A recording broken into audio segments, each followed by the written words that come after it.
dhibaatada degmadan haysato waxa waa biyo baxadii lixaad oo aan dhex taaganahay nasiibna ilaahay ii siiyey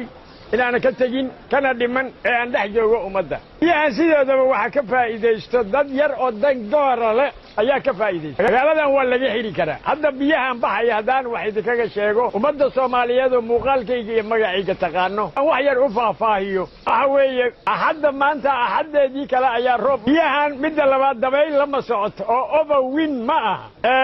biyahan uuraha magaalada dhinacyadeeda bariga jiro ama galbeedkeeda jiro biyo ay soo rogeenna ma aha webiga hadda wuxuu bannaanay 75 sentimitir ayuu wuxuu lahay jaw cirifya ah waxa jira meelo laga xiray markii ugu horeysay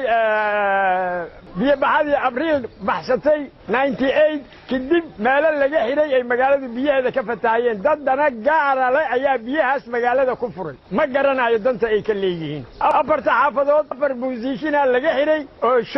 low shallow level ahayd waana la gooyay arrintaas markaan u xuuraansadeen hoos u xuuraansaday waxa caddaatay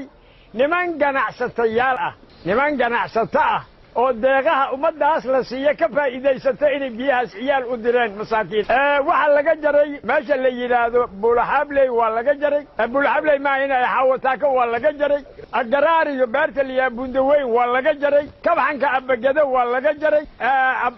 kabxanka abadagaal waa laga jaray magaaladana biyiga ayaa ka koray magaalada hoose biyahaas aad arkaysaan lama socoto dabayl lamana socdo roob da'ayo waa dad gaar leh doonaya inay ku dawarsadaan ama wixii masaakiinta ay caalamka ay u keenaan inay ganacsi geliyaan rabo ayaa hadda biyahan magaalada hadda u sababay nasiib darrada haysato marka waxa waaye nasiib darrada gobolkan haysato waxa waaye dad danta gaar iyo danta guud u fikira ma joogaan dawladda dhaxa waxaan u sheegaya kolley ummadan way u gurmanaysaa waan maqlayay ra'iisul wasaaraha warkiisa waan maqlay wasiirada uu magacaabayna waan maqlay inaysan la tashan maamul meeshan joogo oday meeshan joogo iyo madax Hirshabeelle ka timid oo madaxweynaha u weyn yahay inaysan la tashan ee waxay ummaddaas siinayaan buuraha korkooda oo labada dhinac magaalada inay ku siiyaan ma jiro dadka waxaan sameynaa waa dad ganacsi oo dana gaarana dalka kale